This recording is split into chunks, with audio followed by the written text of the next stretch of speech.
विश्वात्म चेतना परिषद रायगढ़ के सभापति, सचिव एवं सदस्यों के द्वारा, शिष्यों के द्वारा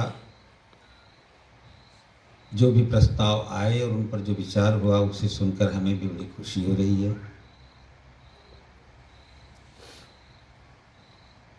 ये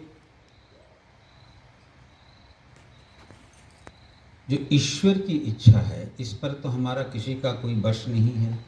जो पिछले साल हम सब ने अनुभव किया, प्रकृति बीच बीच में अपना ऐसा स्वरूप दिखाती रहती है। हम कहते जरूर हैं कि किसी के द्वारा हुआ, किसी देश के द्वारा, इसके द्वारा, उसके द्वारा, लेकिन ये जो प्रकृति है जिसको परमात्मा ने बनाया है, वही बीच बीच में अपना स्वरूप दिखाती रहती है। इसीलिए हम ये मान लें कि यहाँ जो भी घटित होता है वह बिना ईश्वर की इच्छा से घटित नहीं। आज साल भर बाद हम लोग मिल रहे हैं। पिछली जनवरी में मैं यहीं आया था, जनवरी में शायद आया था। उसके बाद बरगड़ का यज्ञ था। बरगड़ यज्ञ समाप्त हुआ, उसके बाद हम लोग जो जहाँ रह गए कोरोना के कारण, सब वहीं रह गए। सबके हाथ पैर थम गए। चाह कर भी कोई यहाँ से वहाँ नहीं जा सकता था, क्योंकि शटडाउन, लॉकडाउन, फिर सीमा सील होना, ऐसे बहुत सारे हो गए। जो भी हो, रात बहुत गहरी हो चुकी है तो घबराने की ज़रूरत नहीं, क्योंकि रात जैसी जैसी गहरी होती है फिर दिन भी वैसा ही करीब करीब होने लगता है।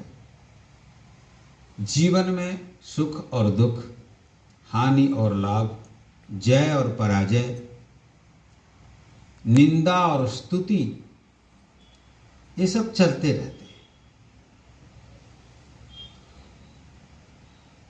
ठीक उसी प्रकार से सृजन, स्थिति और विनाश, ये भी चलता रहता है।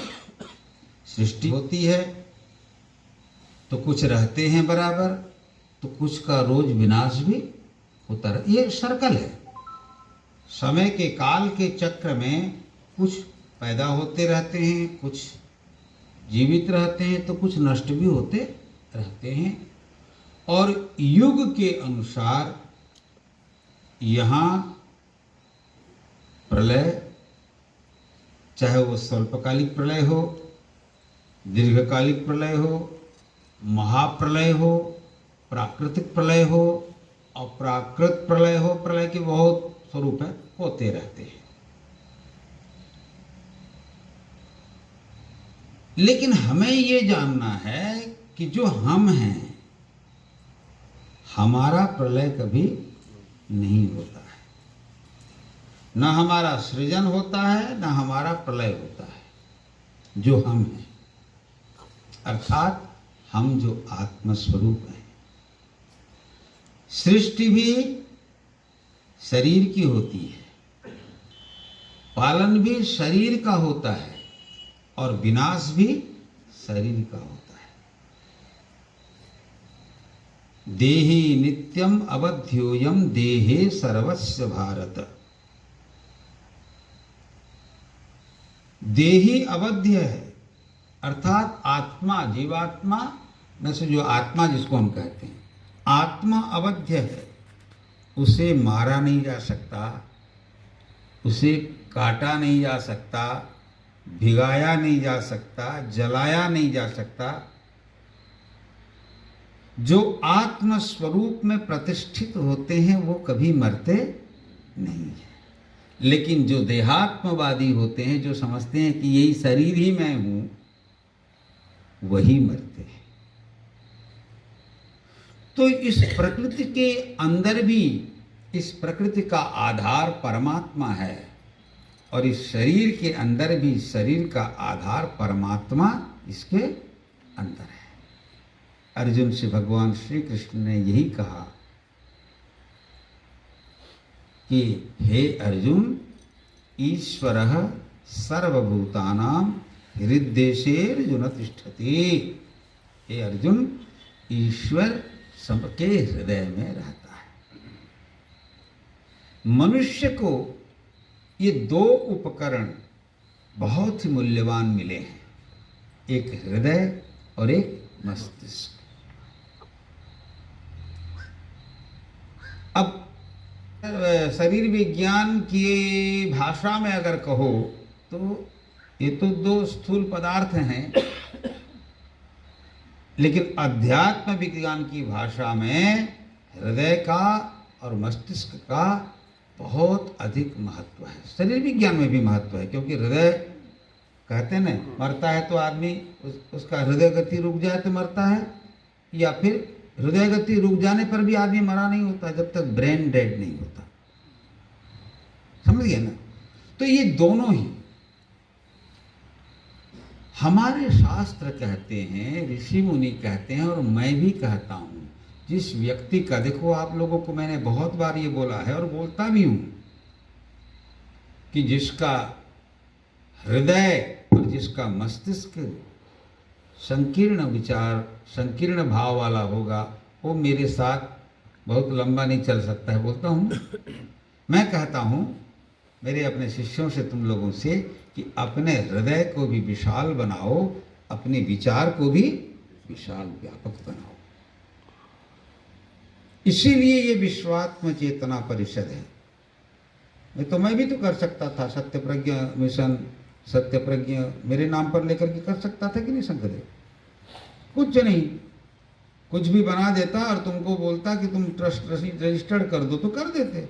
लेकिन हमने अपनी संस्था का नाम व्यक्ति पर नहीं रखा, मेरे पर नहीं रखा, क्योंकि मैं व्यक्तिवाद को बहुत महत्व नहीं देता हूँ।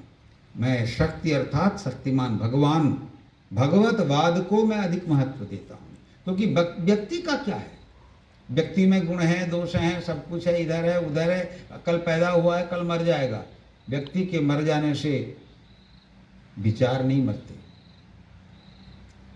क्योंकि विचार ईश्वर प्रेरित होता है। तो विश्वात्म चेतना परिषद नाम की जो संस्था हमने बनाई है, इसका लक्ष्य भी विशाल है,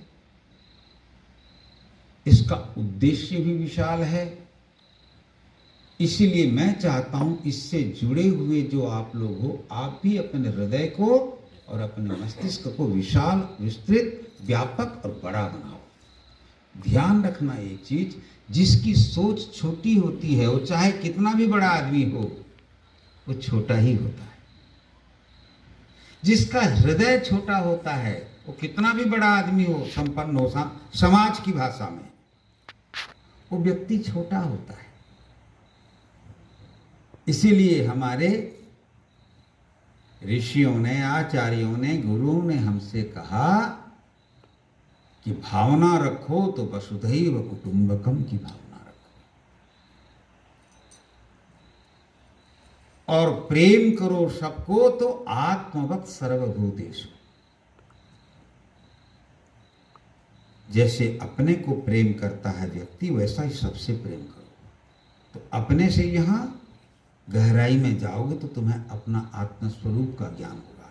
व्यक्ति आत्मा से जितना प्रेम करता है, उतना दुनिया में किसी से भी प्रेम नहीं करता। पुत्र छोड़ सकता है, धन छोड़ सकता है, पत्नी को छोड़ सकता है, पति को छोड़ सकते हो, भाई बंधु सब कुछ छोड़ सकते हो, मगर खुद को छोड़ सकते हो क्या? खुद को नहीं छोड़ सकते, स्वयं को नहीं छोड़ सकते, आत्मा को नहीं छोड़ सकते, क्योंकि तुम स्वयं ही आत्मा हो। स्वयं से कैसे कहाँ जाओगे तुम? इसीलिए दुनिया में तुम एक स्थान से भले ही दूसरे स्थान तक चले जाओ, लेकिन स्वयं से कहीं जा नहीं सकते। तो स्वयं को ही सबसे अधिक व्यक्ति प्यार करता है। अपने को बचाने के लिए दूसरों का त्याग कर सकता है। तो जैसे हम स्वयं से प्यार करते हैं, वैसे हम अपने सामने वाले से भी, औरों से भी प्यार करें, और जैसे हम स्वयं को आत्मस्वरूप मानते हैं, वैसे हम अपने सामने वालों को भी आत्मस्वरूप माने। यही हमारे ऋषियों का उपदेश है। और उसी को दृष्टा माना जाता है। देखने वाला, आंख वाला व्यक्ति वही है जो आत्मा को देखता है, और जो शरीर को देखे तो वो अंधा है। शरीर को देखने से कोई अष्टावक्र जब गए जनक की सभा में तो लोगों ने उन्हें देखा, हंस दिए। अष्टावक्र ने कहा, राजन, मैंने तो सुना था कि आपकी सभा में बड़े बड़े पंडित हैं, लेकिन मुझे तो ये सब मूर्ख दिखाई पड़ते हैं। जनक ने कहा, सारे पंडित बिल्कुल अचका गए। बोले, क्या बोलता है ये लूला लंगड़ा आदमी? 8 जगह से टेढ़ा था, चलते फिरते में जो है बड़ी विचित्र लगते थे अष्टावक्र, लेकिन महाज्ञानी। उन्होंने कहा, यहां तो केवल चमड़े को देखने वाले बैठे हैं, चमड़े के अंदर में जो है उसको देखने वाला यहां कोई नहीं है। ये मेरे शरीर को देख रहे हैं, मेरे अंदर को नहीं देख रहे हैं। तो ये क्या है? इनकी दृष्टि मेरे शरीर पर है, शरीरी पर नहीं। अरे, अगर इनको ये ज्ञान होता तो मेरे शरीर को देखकर नहीं हंसते। शरीर के हिलने से आत्मा हिलती है क्या? भूकंप आता है तो जमीन में कि आसमान में? जमीन में। धरती हिलती है, आकाश नहीं हिलता। पानी बरसे तो धरती गीली होती है, आकाश गीला नहीं होता। कहीं आग लग जाए तो मकान जलते हैं, आकाश जलता नहीं है। आकाश तो जैसा था वैसा है और वैसा ही होता है।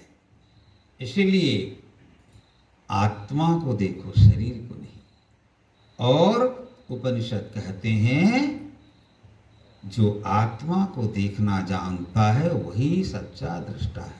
सच्चा देखने वाला वही है, उसकी ही आंखें ठीक है। इसीलिए ऋषि कहते हैं, हे मनुष्य, तुम इस समग्र संसार में इस स्थूल को तो देख रहे हो, लेकिन इस स्थूल के अंदर जो सूक्ष्म है उसको देखने का प्रयास करो। वही तत्व है। तत्व का नाम ही भगवान है। तत्व को ही हम परमात्मा कहते हैं। तत्व को ही कोई ब्रह्म कहता है। और तत्व का विचार करके ही भ्रांति मिटती है। तत्व विचारे टूटे भ्रांति, उड़िया भागवत का है। वदन्ति तत्तत्त्वविदः तत्त्वं यद्ज्ञानमद्वयं ब्रह्मेति परमात्मेति भगवानिति शब्दते। ये श्रीमद् भागवत का सिद्धांत है। तो मैं चाहता हूं आप सबके अंदर भी ये तत्व दृष्टि पैदा हो, तो मोह दूर होगा। याद रखो, अरबों रुपए तुम्हारी तिजोरी में भरे हैं, लेकिन जब जाओगे तो भजन गा रहा था, यहां से लेके जाओगे क्या? कुछ जाएगा नहीं साथ में, सब यहीं रह जाएगा। तुम जिन्हें मेरा मेरा करते हो, समय आने पर वही मेरा ही पराया बनते हैं कि नहीं बनते हैं? संसार में देख रहे हो कि नहीं? तुम जिनके साथ निबिड़ बंधन में बंधे रहते हो, सोचते हो कि शायद हमारा संबंध कभी नहीं टूटेगा, लेकिन चंद मिनटों के बाद भी संबंध टूट जाते हैं।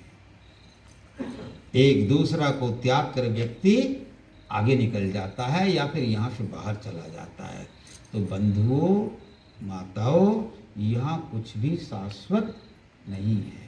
एकमात्र शाश्वत भगवान है। जिन्हें तुम अपने अंदर देखना जान जाओगे तो वो भगवान तुम्हें अपने अंदर जो दिखेंगे तो फिर सबके अंदर दिखाई पड़ने लग जाएंगे। और जब ऐसा दिखाई पड़ता है तो फिर तेरा मेरा दिखता नहीं है, सब भगवान का दिखता है। भजन में सुने हो ना, ना कुछ तेरा ना कुछ मेरा, सब कुछ है भगवान का। यहाँ सब कुछ भगवान का है और वह भगवान कहीं बाहर नहीं, हम सब के अंदर है। जैसे आकाश यहाँ भी है, उस घर के अंदर भी है, इस पंडाल के बाहर में भी है और सारे ब्रह्मांड में भी है। जैसे आकाश हमारे अंदर भी है, हमारे बाहर भी है, ऐसे ही परमात्मा हमारे अंदर भी हैं और हमारे बाहर भी हैं। इसलिए हम उस दृष्टि को पैदा करें, लेकिन संसार में काम करें। मैं ये नहीं बोल रहा हूं कि संसार को बेकार में परमात्मा ने बनाया है। संसार को परमात्मा ने बेकार नहीं बनाया, निरर्थक नहीं बनाया। संसार की भी सार्थकता है, लेकिन जब उसके अर्थ को समझोगे तो संसार में भी अगर परस्पर के प्रति सद्भाव रहे तो प्रेम का एक वातावरण बनता है, और घर में प्रेम का वातावरण बने तो घर स्वर्ग बन जाता है। समाज में प्रेम का वातावरण बने तो समाज स्वर्ग बन जाता है। राष्ट्र में प्रेम का वातावरण बने तो ये अशांति विद्रोह सब मिट जाते हैं, ये भी स्वर्ग बन जाता है। स्वर्ग कोई ऊपर में जैसा है कि नहीं है वो बात छोड़ो, लेकिन वातावरण को अगर प्रेम में बना लोगे तो ये स्वर्ग बन जाता है, वैकुंठ बन जाता है। और आत्मवत देख लोगे तो ये ब्रह्ममय हो जाता है, श्री राममय सब जगह जाने। जैसे कहते हैं सारे संसार में सीता और राम, प्रकृति और पुरुष, माया और ब्रह्म, ये सब दिखाई पड़ेंगे, लेकिन आधार कुल मिला करके सब फिर ब्रह्म में हो जाता है, ब्रह्ममय हो जाता है। इसीलिए सर्वम ब्रह्ममयम जगत कहते हैं। इस सारे संसार में जो भी है सब ब्रह्म से अभिन्न है, सब ब्रह्ममय है। ब्रह्ममय माने सर्वत्र ब्रह्म है। तो हमारी दृष्टि ऐसी होनी चाहिए कि हम अपने विचार में उदार भावना रखें, और हमारा हृदय इतना विशाल होना चाहिए, वहां से हम सबके लिए प्रेम का प्रसाद बांट सकें। मैं बराबर कहता हूं ना कि ज्ञान और प्रेम ये दोनों का ही प्रसाद मैं बांटता हूं। मेरे पास तो दूसरा कुछ है नहीं, सन्यासी आदमी हूं, ठीक है ना। हम इस भावना को दृढ़ करें। तो इसलिए मेरा ऐसा विचार रहेगा जो ऋषियों का विचार कहा, ईशावास्यमिदं सर्वम यत्किंच जगत्याम जगत तेन त्यक्तेन भुंजीथा महागृह कस्य शुद्धना।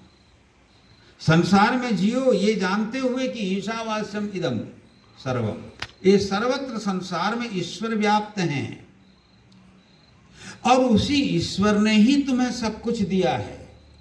यहां जो कुछ भी हमें मिला है वह हमारे पुरुषार्थ का कारण नहीं, पुरुषार्थ का फल नहीं है। अगर ऐसा होता तो सभी करोड़पति अरबपति बनते कि नहीं बन सकते।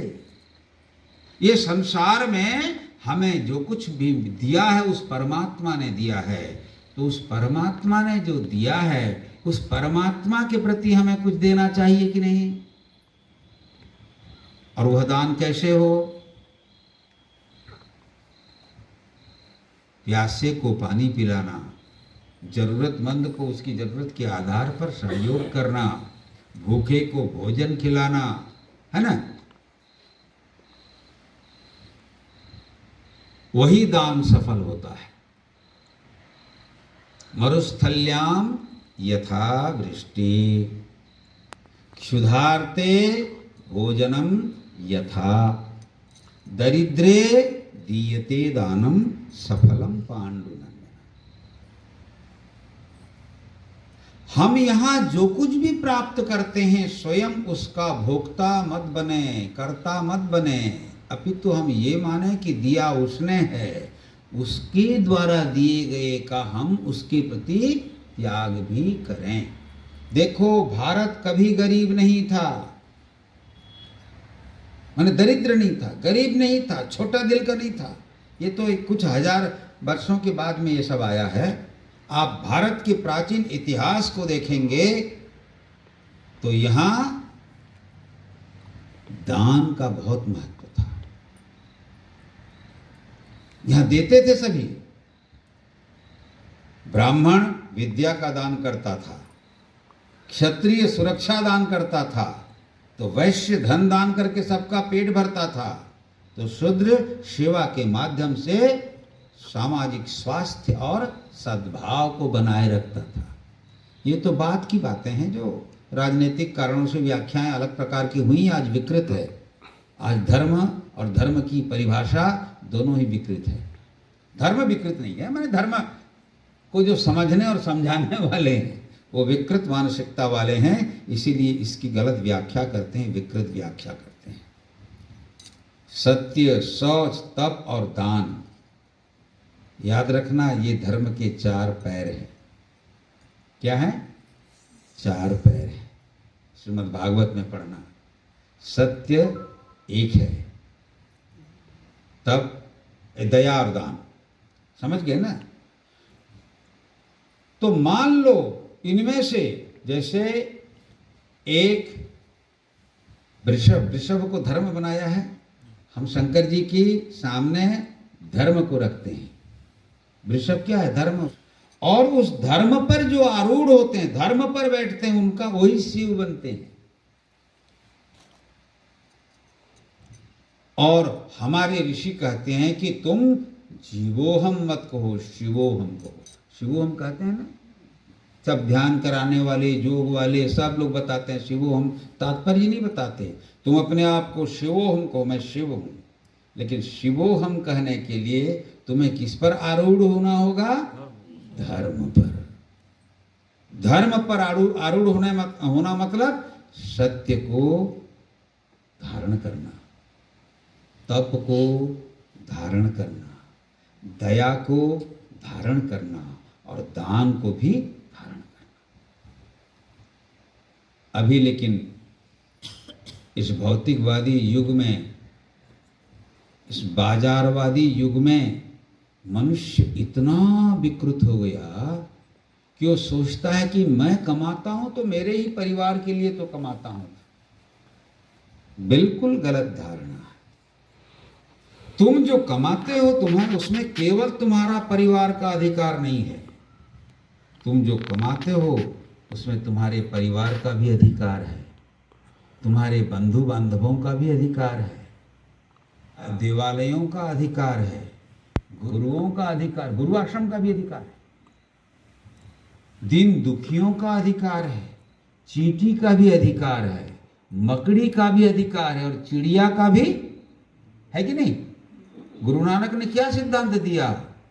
गुरु नानक ने यही सिद्धांत दिया कि राम दा चिड़िया राम दा खेत, और चुगलो चिड़ियो भर भर पेट। सारे धान को, कहानी मालूम है तुमको, चिड़ियों को चुगा दिया, उससे गरीब हो गए क्या गुरु नानक? गरीब नहीं, इतने अमीर हुए कि उनके नाम पर सिख धर्म में जितने भी लंगर गुरुद्वारे चलाए जाते हैं, दुनिया में सबसे अधिक भोजन सिख लोगों को कराते हैं कि नहीं? ये कौन से सिद्धांत से पैदा हुआ? चुगलो चिड़ियो भर भर पेट। मैं चाहता हूं, देखो मैं कोई ऐसा गुरु हूं नहीं, मेरे बहुत सारे चेले हैं नहीं कि मैं चेला बनाता भी नहीं। तुम लोग मान लेते हो जबरदस्ती जो गुरु मानते हो, मैं विरोध भी करता हूं, नहीं करता हूं। तुम जो मानते हो मानो, तुम गुरु मानो, ठीक है, अंतर्यामी जो मान लो, शैतान मान लो, भगवान मान लो, मेरे को क्या है। हाँ, लेकिन जो मानोगे वही तुमको दिखेगा और वही तुमको मिलेगा। तुम शैतान मानोगे तो मैं जो हूं तो हूं, लेकिन शैतान कौन बन जाएगा? मानने वाला। भगवान मानो, मैं जो हूं तो हूं, लेकिन तुम क्या बन जाओगे? भगवान कौन बन जाएगा? मानने वाला। क्योंकि जाकी रही भावना जैसी, प्रभु मूर्ति देखी तिन तैसी। राम को भी शैतान मानने वाले लोग तब थे कि नहीं? कृष्ण को भी शैतान मानने वाले थे, और अभी भी शैतान और भगवान की दृष्टि वाले संसार में हैं। और याद रखो, शैतान दृष्टि वालों के लिए संसार टिका नहीं है, भगवान वालों के लिए ये संसार टिका है। ये संसार टिका है संतों के कारण, सतियों के कारण। भागवत में पढ़ लेना, बहुत लंबा प्रवचन नहीं देना चाहता हूं मैं, मैं इतना कहना चाहता हूं कि जो लोग मुझसे जुड़े हैं वो प्रैक्टिस करो सबको प्यार देने का, प्रेम का प्रसाद बांटने का प्रयास करो, ज्ञान का प्रसाद बांटने का प्रयास करो, अपने अंदर आत्मदृष्टि बढ़ाओ, भगवान के प्रति आस्था बढ़ाओ, तो उसमें क्या होगा? लाभ आपका होगा। मैं पिछले बार याद नहीं यही बोला था, भाई मैं तो ऐसा व्यक्ति हूँ कि न ज्योतिष जानता हूँ, न तंत्र जानता हूँ, न मंत्र जानता हूँ, न ताबीज देता हूँ, न झाड़ फूक करता हूँ। पिछले बार बोला था ना, मेरे को तो कुछ आता ही नहीं है, इसीलिए मेरे पास काहे को आओगे? हाँ, लेकिन एक बात मैं बता दूं, इतना भरोसा तो रखो कम से कम, मुझसे जो प्यार करने वाले हैं, मेरा जो सम्मान करने वाले हैं, जो प्रतिदिन मेरा स्मरण एक बार भी कर लेते हैं, तो मैं कम से कम कई बार उनका स्मरण तो कर ही लेता हूं। और तुम्हारी प्रार्थना को मैं वहां तक पहुंचा देता हूं जहां तक पहुंचना चाहिए। ठीक है, ये गारंटी तो देता हूं, लेकिन मैं जानता हूं उनका कुछ नहीं। ठीक है, इसलिए तुम जिस भाव से मुझे देखोगे वही भाव तुम्हारे अंदर बढ़ेगा। यही कारण है कि गुरु और गोविंद में समान दृष्टि रखी जाती है हमारे यहाँ, क्योंकि गुरु के माध्यम से ही गोविंद प्राप्त होते हैं। और आज हम इतना सुंदर परिवेश में इसीलिए यहाँ बड़े आनंद से रह पाते हैं। मैं तो सबको बोलता हूँ, देखो हमारे पास बाकी कुछ नहीं है, लेकिन आनंद है। वहां गए तो आनंद निकेतन, यहाँ आए तो आनंद निलय। निलय माने भी होता है घर, और निकेतन माने भी होता है घर। वहां भी आनंद का घर, यहाँ भी आनंद का घर। कहीं भी चले जाओ, आनंदो हम आनंदम ब्रह्मानंदम परमानंदम करते रहते हैं। हम लोग मस्ती में रहते हैं। मैं तो रहता ही हूं मस्ती में, आप लोग रहते हो कि नहीं देख लो, है ना। कहने का मतलब ये है, आनंद में आप तभी रह पाओगे जब मेरे जैसे बनोगे। माने अपने पास कुछ मत रखो और अपना कुछ मत समझो, सब कुछ परमात्मा।